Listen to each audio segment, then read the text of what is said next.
We'll start into it.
All right, might as well start off into it.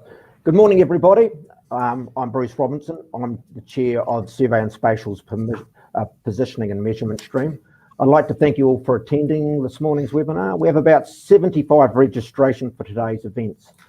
This is the first in a series of webinars that the PNM stream are going to be running, designed to build and grow and share our knowledge.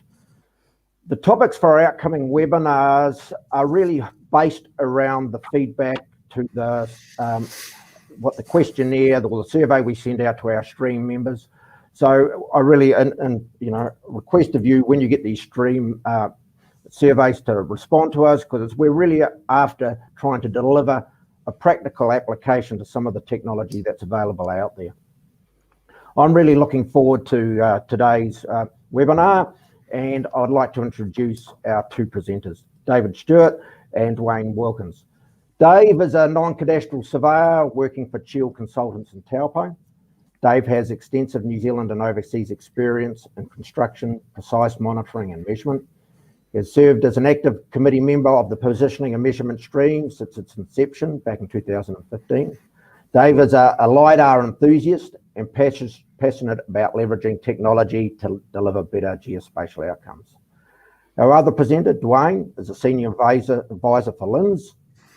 Dwayne is working to support the increased use of high-value geographic and property information to effectively address key challenges for New Zealand, improve outcomes, and deliver significantly higher value public services.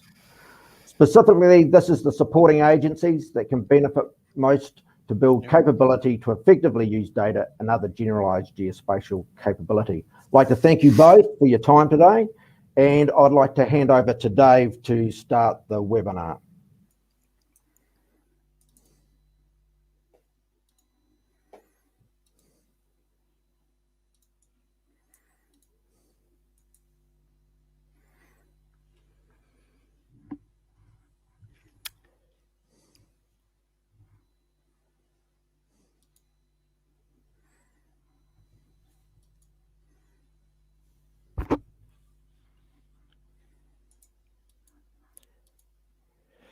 Hi everyone. Thanks Bruce. I'm assuming that you can see a map. If we can't see it, put some comments here. We're in very exciting times for public terrain data in New Zealand. What we've got currently available is shown on this map in green, and that's all available via the LINZ data service or the Open Topography portal. So if we click on one of those green areas, it tells us a little bit of information about that, when it was captured, where it is, who captured it, etc. We can download LAS files and digital elevation models from those portals. What is coming soon is these areas in orange. So I understand these have been captured already and are due for delivery later this year. So that's really good news. If you're in Gisborne, you're in Northland, you're in Marlborough, you're in Westland, you're getting some great LiDAR terrain data available really soon. If you're in these areas, then you're also in line for some brand new LiDAR terrain data. All of that due to be delivered by the end of 2024. Some of it may be delivered a bit earlier than that, but if again we click on those areas, and this map will be progressively updated as dates are confirmed. As an example, if you look where I am down in Taupo, what we have at the moment via these portals is nothing at all. If we go onto our local council portal, we have a variety of data which is available to be directly downloaded via that portal. And it's a similar situation at councils all over the country with different varying types of portal and coverage, etc.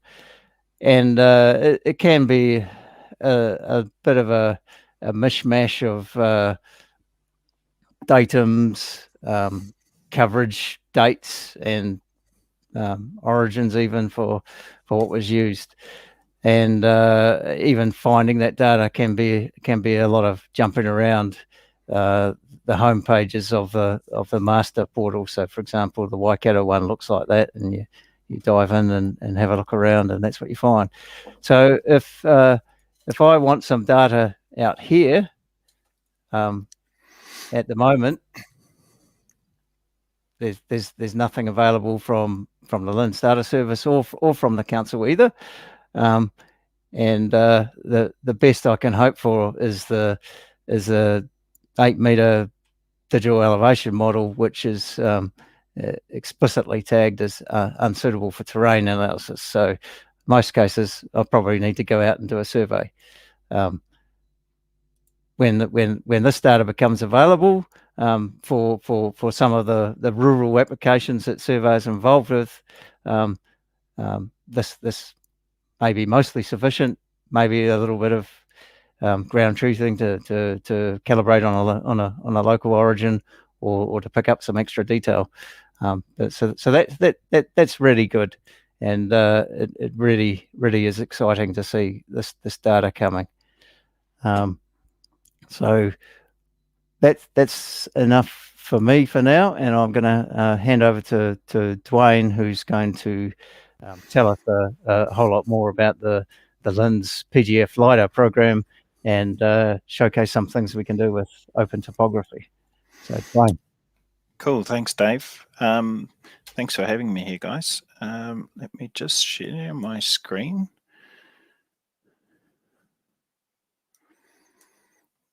Just check you can you see our document here at the moment, Dave?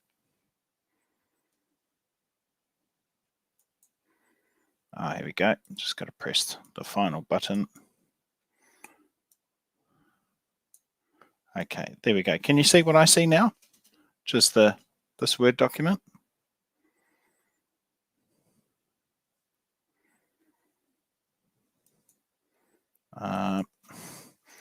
Hoping you can. Okay, it tells me it's the screen. Okay, so yeah, we've got a bunch of links here that you're welcome to have a look at as well, either during or after the webinar. So if you'd like to access that, just go to nzgis.link/LIDAR, and that'll open up here, and you'll be able to follow along if one or two of these links are particularly interesting for you. So yeah, I just wanted to pick up where Dave left off with the elevation data. So this is a particularly neat story map, and I'm just going to see if I can get rid of my bookmark bar, because I don't need that. A bit more real estate. So you can have a look at this map, as well as there's some additional tabs just up the top here. So this link is in that that Word doc, that online Google Doc. This is a story map, and it's a pretty neat way to describe some of the data that's already available and that will be coming, of course. So we just scroll down through here, some nice imagery. There's a couple of particularly neat examples of what you can use some of this data for.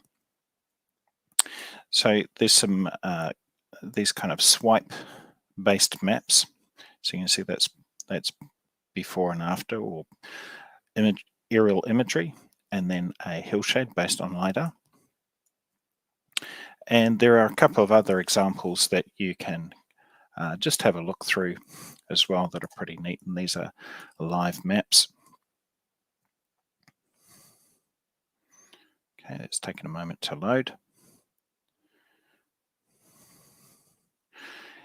Here's an example where LiDAR is being used to provide additional slope data. So here's what's possible with LiDAR for risk assessments and things.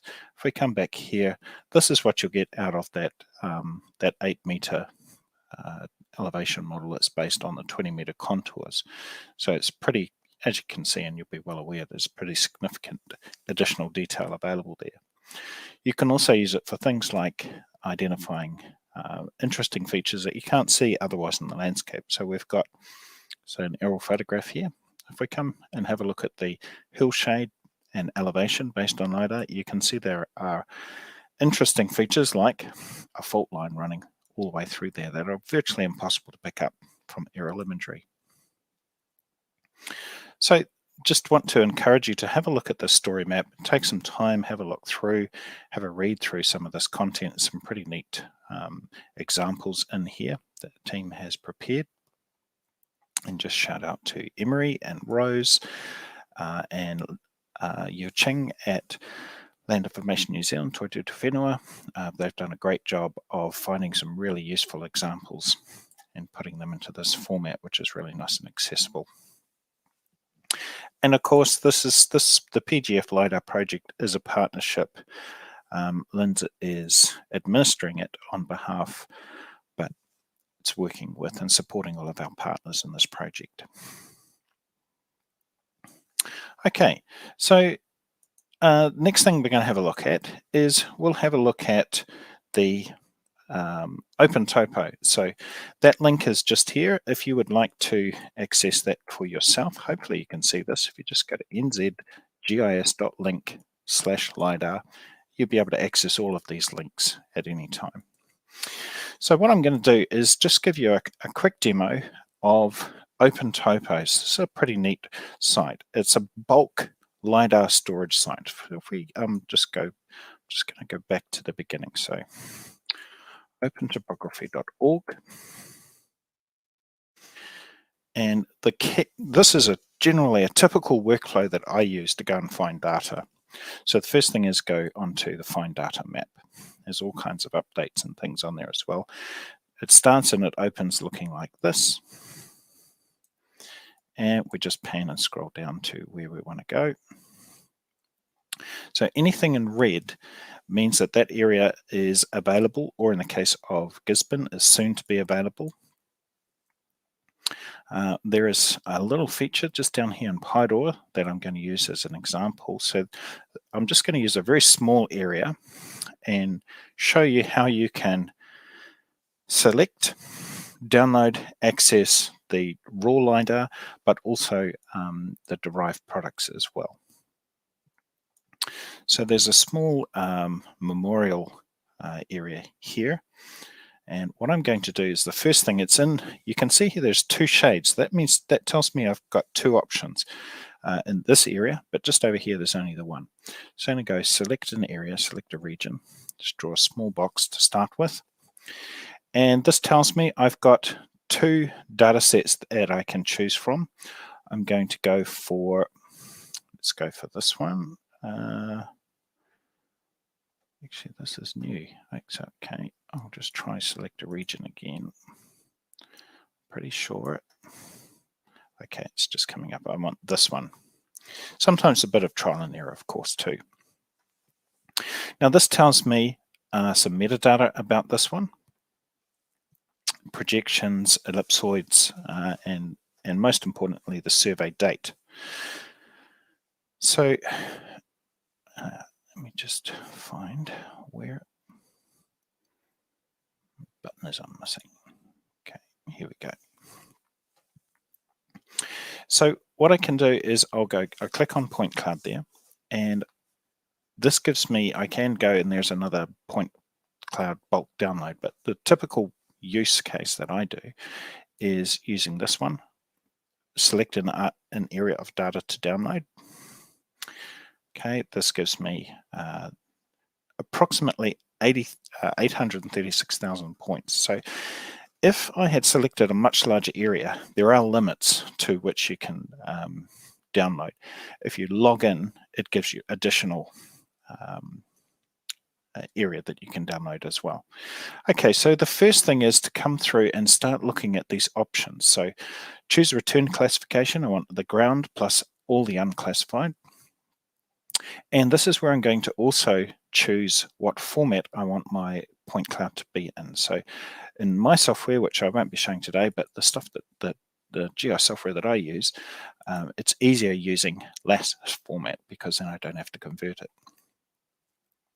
Coming down here, if I want to go from, if I want to visualize it, which we are going to do this morning, then I want to go calculate TIN, triangulated area, irregular area network, something like that. I can check and have a look at different sizes in terms of what, how these are images are generated. I can change different image formats if I want.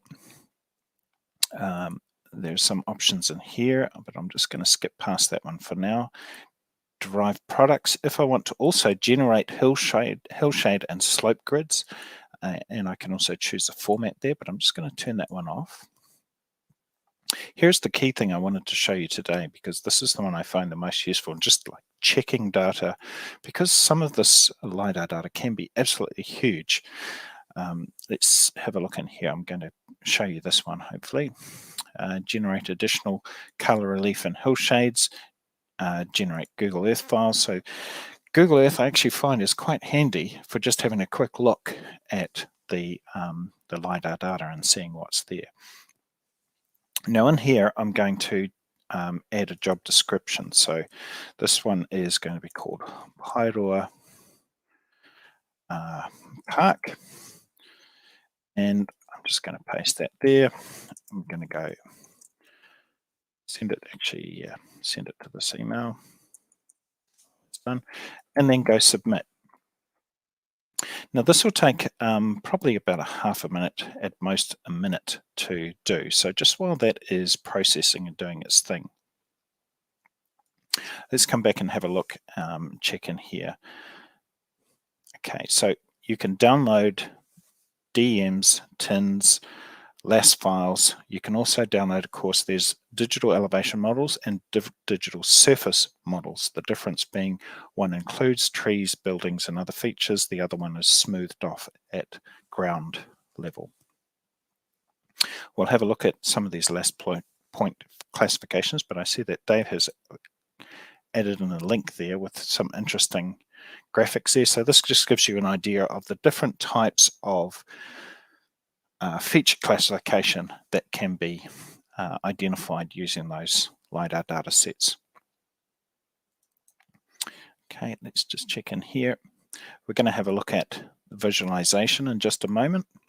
But yeah, one of the limitations of OpenTopo is my understanding, I could be wrong, so please do feel free to correct me, is I understand you can only download it in the data format that it's in. You can't translate it as yet. Okay, let's check in on our OpenTopo, and it looks like it's already done. So that was pretty quick. We had quite a small area, but we can see here we have status is done. Here's the data set. This is what we named it. So we can now download that LAS point data set directly right now if we wanted to. You can see here some of the visualization products. So I can open these with Google Earth if I wanted to, or open it in Google Maps as well. And this is the one I wanted to show you. I'll just check in for time. Yep, we're good.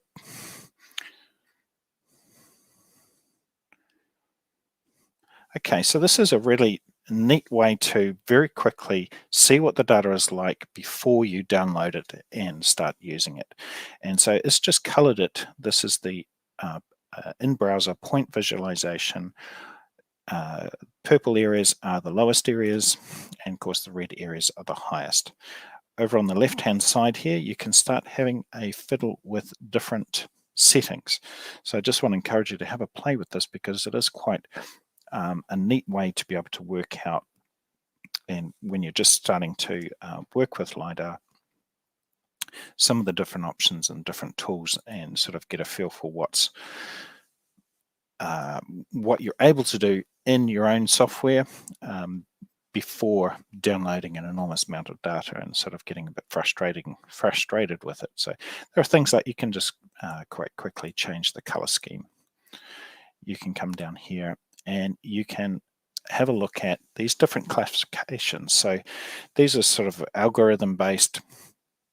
It's identifying, let's come down here and have a look. And the reason I use this area is because there's a fun thing here that looks like a bit of a chicken. So hopefully you're seeing that chicken tree there. You can turn off things like, let's see what happens when we turn on and off ground, low vegetation. I'm not sure if this is kicked in. It looks like it's not doing too much when I unclick these. Okay, I'm clicking here and I can't see anything disappearing, so we can see ground. So there's our ground or digital elevation model, kind of. So it's still LiDAR points. You can zoom in, you can see the individual points. And of course, the density of the points is, as you'll, I'm sure, be familiar with,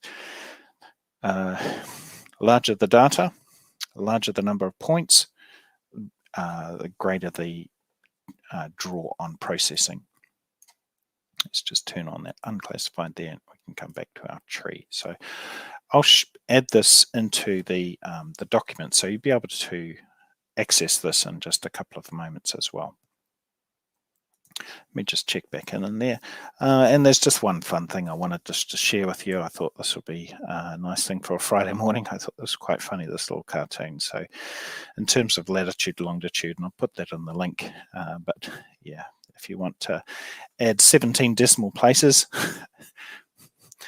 you can reference individual atoms.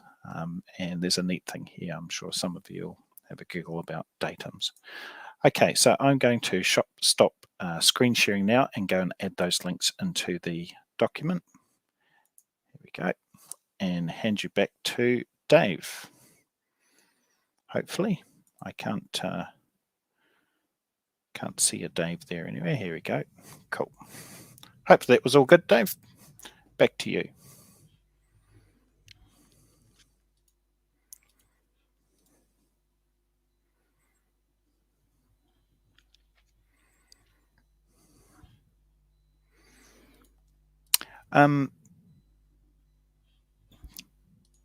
Cool. Right. So, assume everyone can hear me again. Yeah, all good. Yeah. So I'm just going to talk about some things that surveyors might want to do post downloading their data from OpenTopo or from any other portal.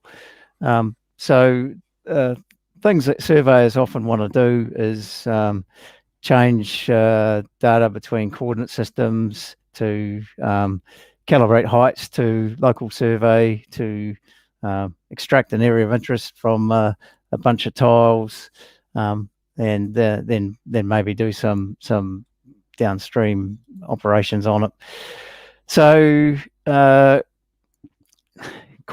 converting coordinates on these files, there's a million ways to skin a cat, but it can really make life easy for ourselves if we get familiar with using these EPSG codes, because they really make life easy for transforming data.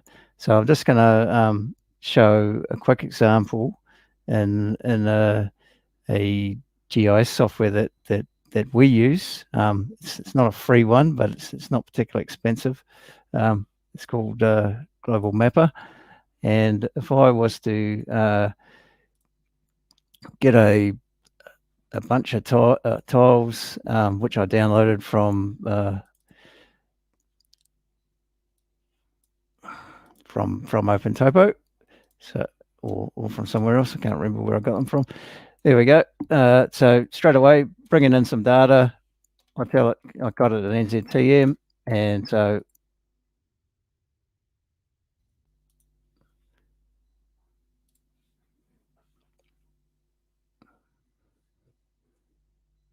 it's bringing in a bunch of less tiles. I've got a shader on, which is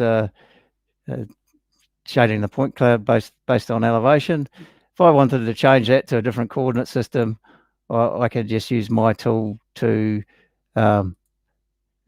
choose another EPSG code, which Bay Plenty is 2106, and I would go like that and apply it, and hey presto, down the bottom I'm now in Bay Plenty 2000. So that a tool like that is very versatile for changing coordinate systems. It's not the only way, so I'll just showcase another couple of options. So one of my favorites is LAS Tools, which is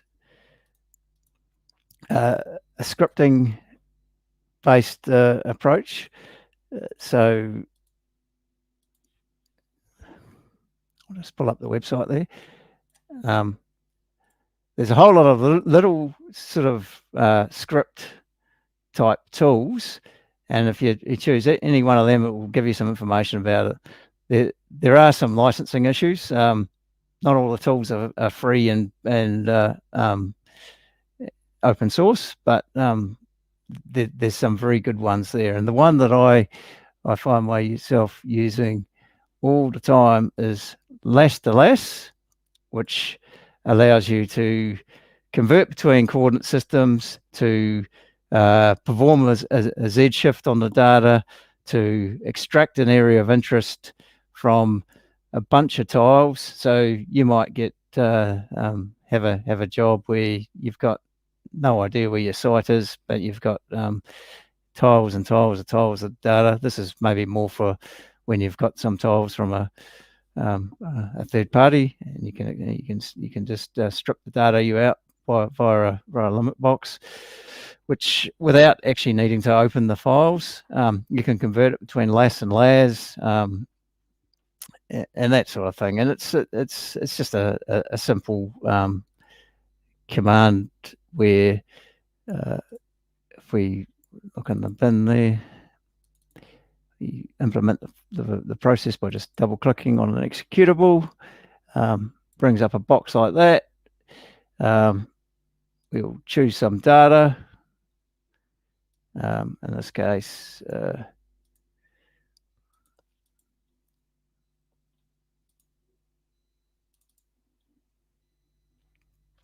I've got some Wellington data that I loaded there, that I downloaded from OpenTopo last night. Got some filter options in there. I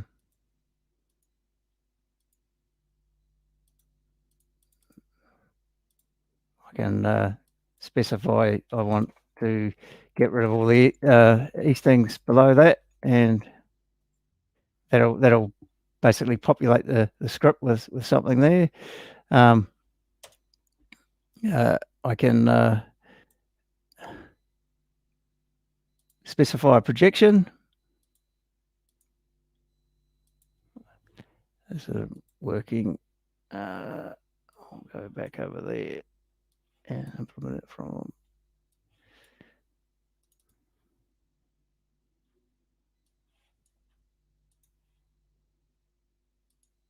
Okay, that looks better. I can choose an EPSG code in there. I can choose New Zealand Geodetic Datum 2000 off that. It doesn't have all the local projections there, but we can deal with it because we're using the EPSG codes over here. So I'll choose my file again. Go.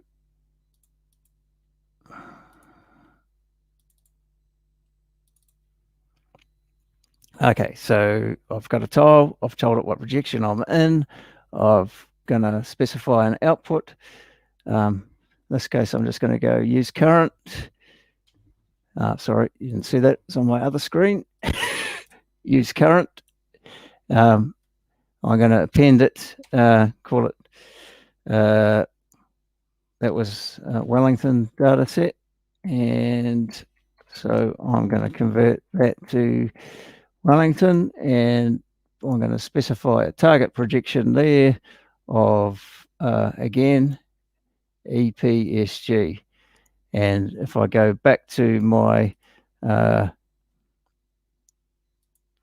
EPSG codes, I can look up Wellington 2113.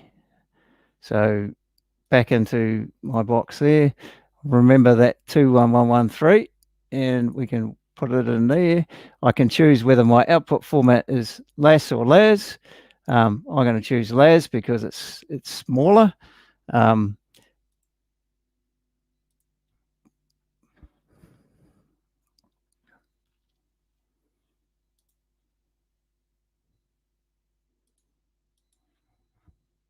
just quickly talk about that. The difference between a LAS and a LAS format is basically that LAS is a lossless compression, which reduces the file size to about 15% of a LAS file. So if you're archiving point cloud files, you can save a lot of disk space by using a LAS format rather than a LAS. Some softwares will perform better with the LAS file because they're not having to decompress it all the time while you're using it. So back to here, we'll run the script. We haven't told it the right coordinate system, but we can deal with that now because we can substitute in there the EPSG code that we want for Wellington, which is 21113. So if I open that window up again there, and I'm just going to edit that target EPSG 2113, and I'm going to start that, and that's going to tell me that it's been implemented. And if I go back into my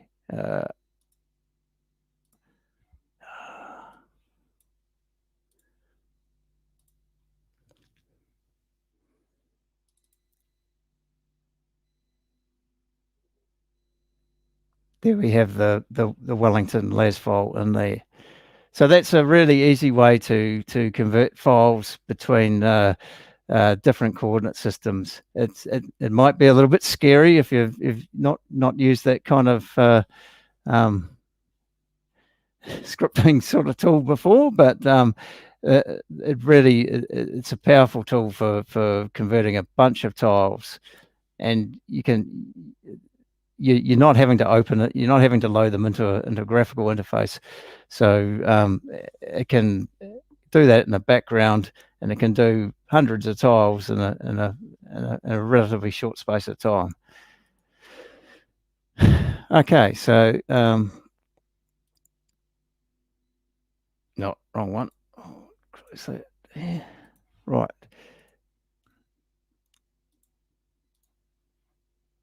Right, just trying to find the right window.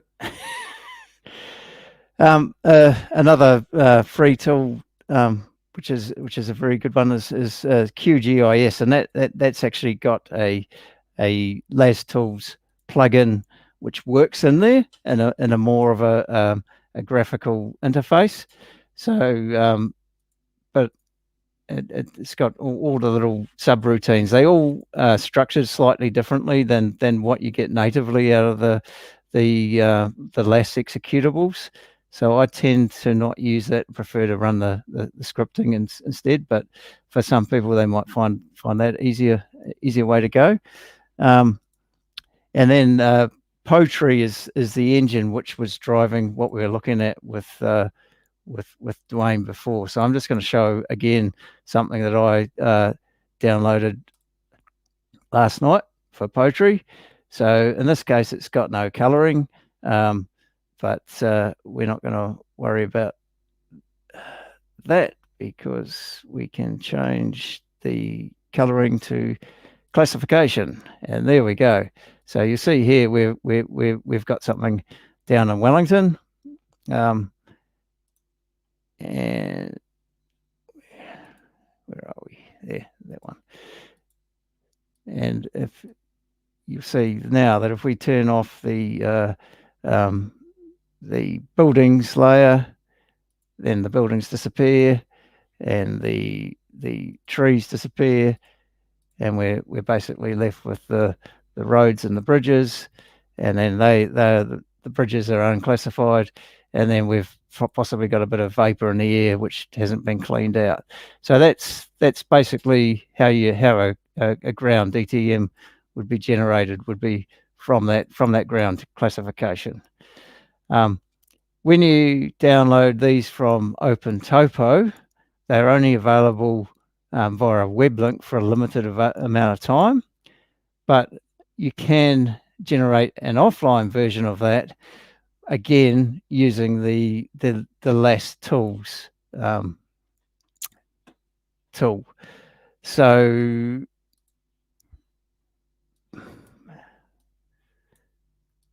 back in here, there's another little tool which I use in here called LAS Publish, and that's a similar looking box, same sort of thing. Choose your file over here.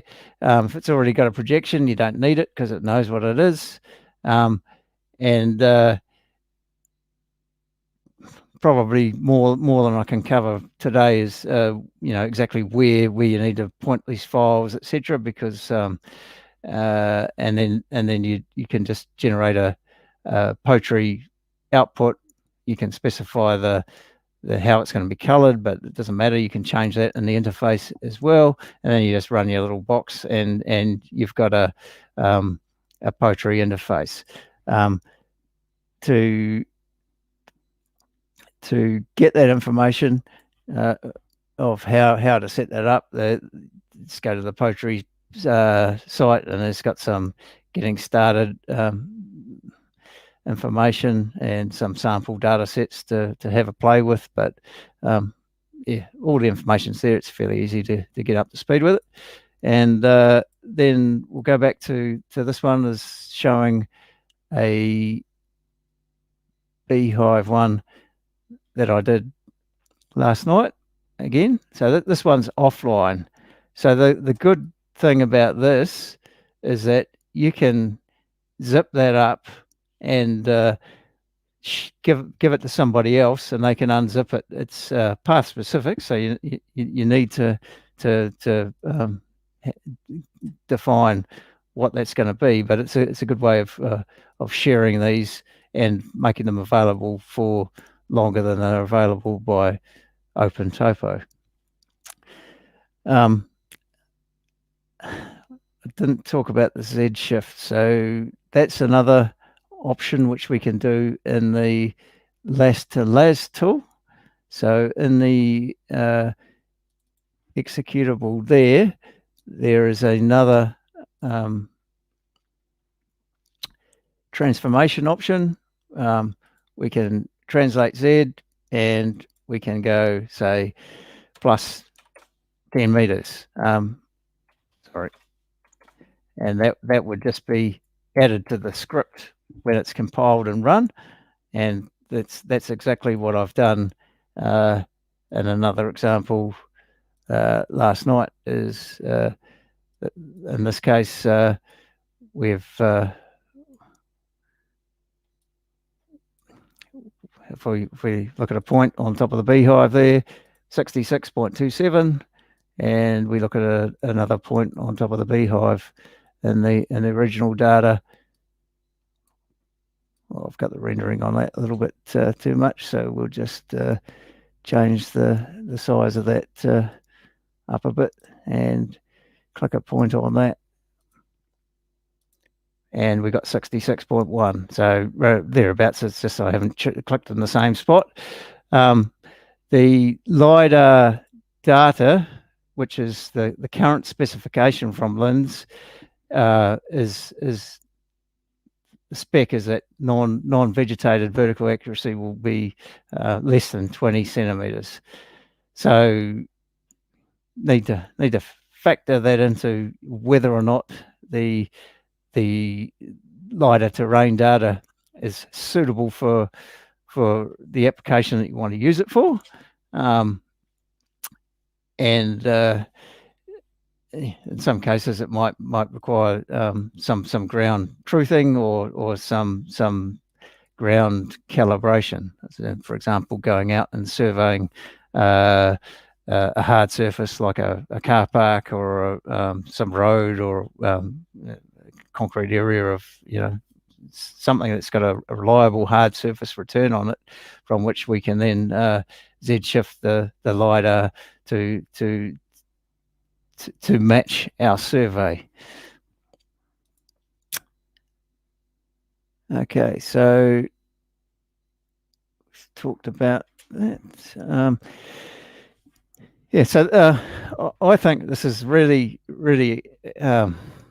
great that we have access to all this fantastic terrain data coming soon, and there's all kinds of ways we can, as surveyors, use this this data to augment the kinds of things that we're already doing with terrain as surveyors.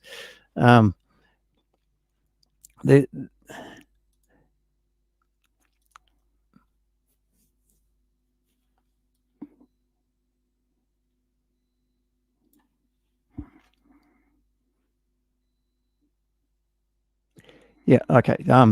Yeah. There's another good free tool to chuck into the suite of Qgis, LATS tools and Poetry is Cloud Compare. So that allows you to do some stuff with point clouds and meshing. Again, it's another free piece of software. Many surveyors already have point cloud softwares from what they might be doing with laser scanners and drone photogrammetry. So that they also lend themselves very well to LiDAR, with the ability to reclassify data or generate DSMs and DEMs and export tins, etc. So if you've already got those tools and you haven't had a look at LiDAR data, then yeah, you've got the tools. You just need to have a go.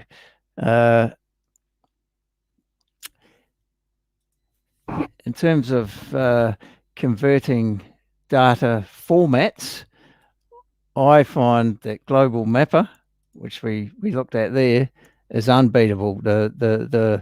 The amount of file formats supported by this is unsurpassed. Really is. If we look at the type of files that are supported there, you won't find another piece of software that supports so many different types of files, vectors or rasters, and being able to convert coordinate systems and convert file format is really a massive time saver. Our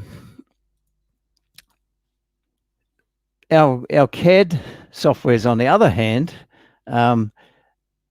seem to be well, the CAD softwares that surveyors typically use seem to be a bit behind the ball on this stuff, especially not supporting EPSG coordinate system definitions, and even the open topography turn outputs. So yeah, my suggestion is that we all collectively lobby our CAD software vendors for greater support of tools to enable us to make more use of this this rich data set.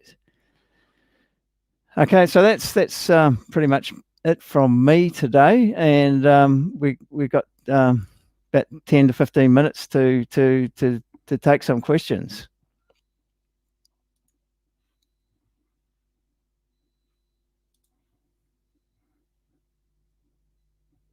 I'm the only one left by the look of it.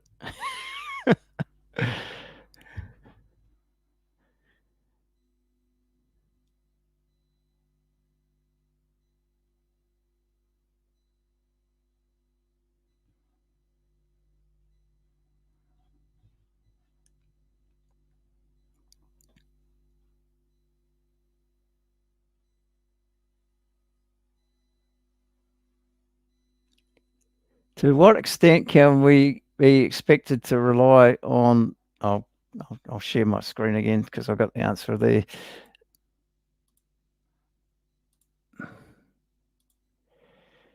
To what extent can we be expected to rely on the public LiDAR data, i.e. accurate enough for design purposes? Well, I guess that's going to depend on what are you designing? What are your tolerances? Where is it? And all the rest of it. But you know, this is the base specification, and it's really great that there is now a nationally cohesive standard for collecting LiDAR data, so that there is some certainty about this stuff. You know, minimum standards for density and accuracy in particular, but also you know, all the QA routines, etc. It's prescribed and NZVD 2016 has also really facilitated this nationwide cohesion, and as a result of this data becoming available, I believe it's really going to be the lever that very quickly migrates councils away from the mean sea level datums to the NZVD 2016 vertical framework. As surveyors, we always like to check stuff. So you know, you get some data from somewhere and you want to use it for something like design, then yeah, you're a brave person to just use it without any sort of ground truthing checks. But yeah. Dave, there's a question there. Some examples of what you can use the LiDAR data for. If I can jump in there with a couple of examples. So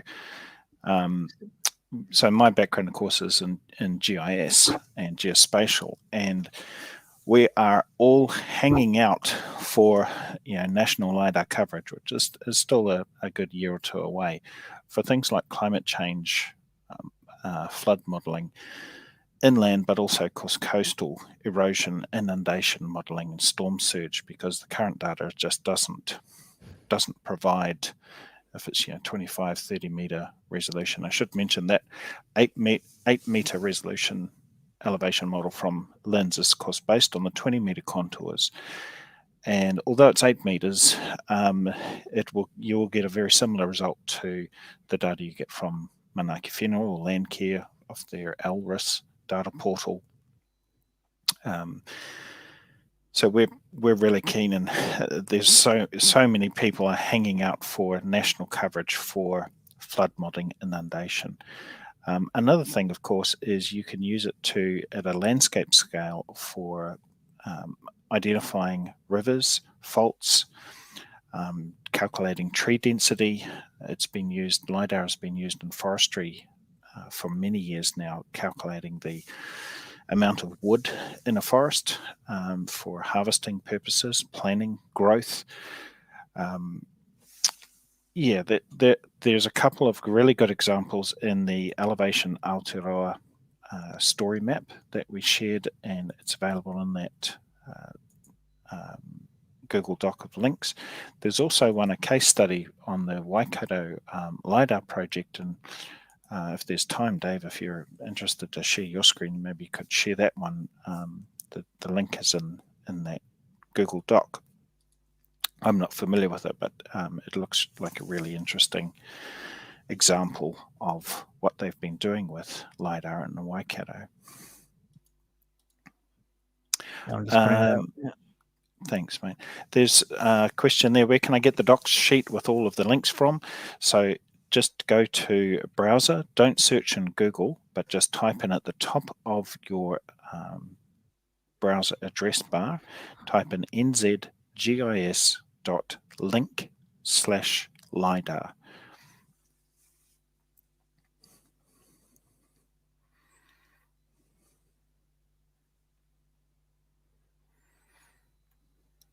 So there's a question here for Dave. Maybe this is best for you, mate. What CAD software do you suggest is best suited or most capable for working with these large data sets? I'd say none. If you've got access to a GIS tool, all that sort of hill shading stuff is going to be far easier in there. And if you need to do some output out of CAD, then probably best is just to take a raster in there to do some plotting over the top of. The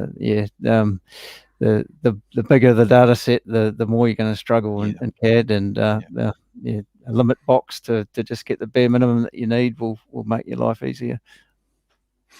I mean, yeah, I've sort of came to a realization just a few months ago that with GIS tools, you zoom down so far, zoom down to your house, and that's where sort of the CAD picks up from my perspective. So if you are looking at landscape work, anything larger than a neighborhood perhaps, then you definitely probably want to start looking at some of the GIS softwares and things like Global Mapper that Dave gave the demo of. That's a licensed product, but it's about $1,000, I think, US. You've got to buy both parts to it. Qgis, of course, will allow you to download both the LiDAR, the DEM, create hill shades, and also then do further analysis like slope, aspect, hill shading, 3D modeling. Of course, there's the Qgis suite that most of the councils use, but from an online data perspective, none of them really work that well with LiDAR, so you're going to have to download it and clear out a bit of space on your hard drive. So next computer you get, be a good idea to have at least 1 terabyte hard drive if you are looking for LiDAR, 2 or 3 even better. Just hand it back to you, Dave. Right, did we have any, when will the data be available in Hawke's Bay? Right, well, we can answer that. We'll just go coming soon. And whereabouts are you in Hawke's Bay? If you're up here, Q3 2021. Just Same maybe there. one more button to click on your screen share there, Dave.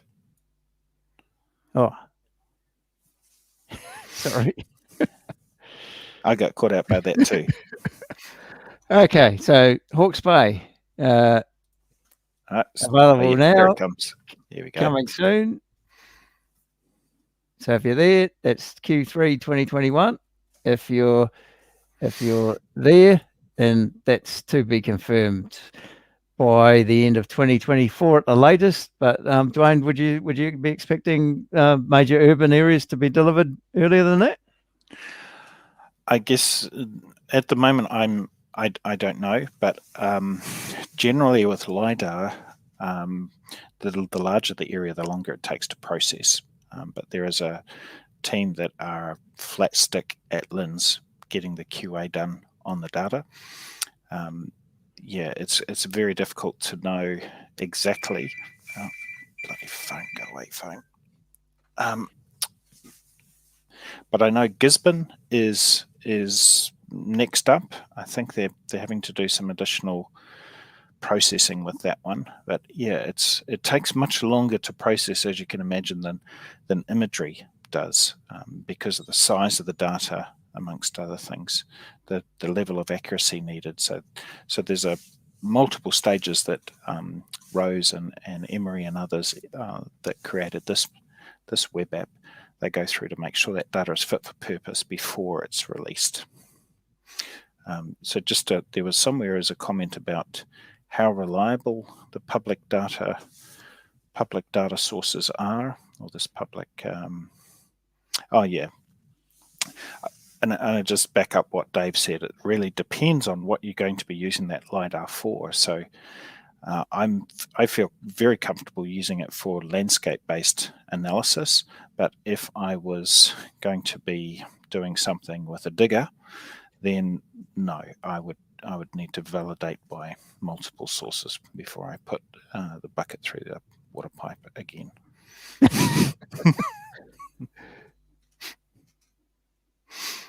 I made a nice water feature in our front yard recently. So we've got a couple more questions there. Can you explain what LIDAR is and how it is collected? Well, it's like a laser scanner in an aeroplane, basically. A laser scanner is just another LIDAR sensor, and miniaturization of LIDAR sensors sort of came from what aerial survey companies were doing in the first place, I guess. What CAD software? Oh, we've talked about that.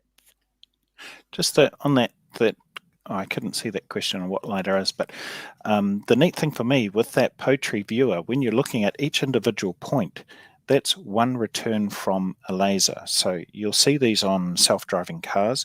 There's, it's basically a type of red laser, different type of thing, with a spinning mirror in front of it. And as that light is going out in a straight line as a point, as I don't know, thousands of times a second, you're getting back the distance and the direction. So that's how those point clouds are created. So they have like an X, Y, and a Z value. Right, I think we're ready to wrap up. There's no more questions. Yeah. Thanks everybody for coming along today. And like Dwayne said, this run sheet, we've got the links to just about everything we've looked at today. So that you can download a copy of that from the nzgis.link.lidar, and Jenny will circulate it as well to attendees. So yeah, thanks everyone. Cool. Hey, thanks guys.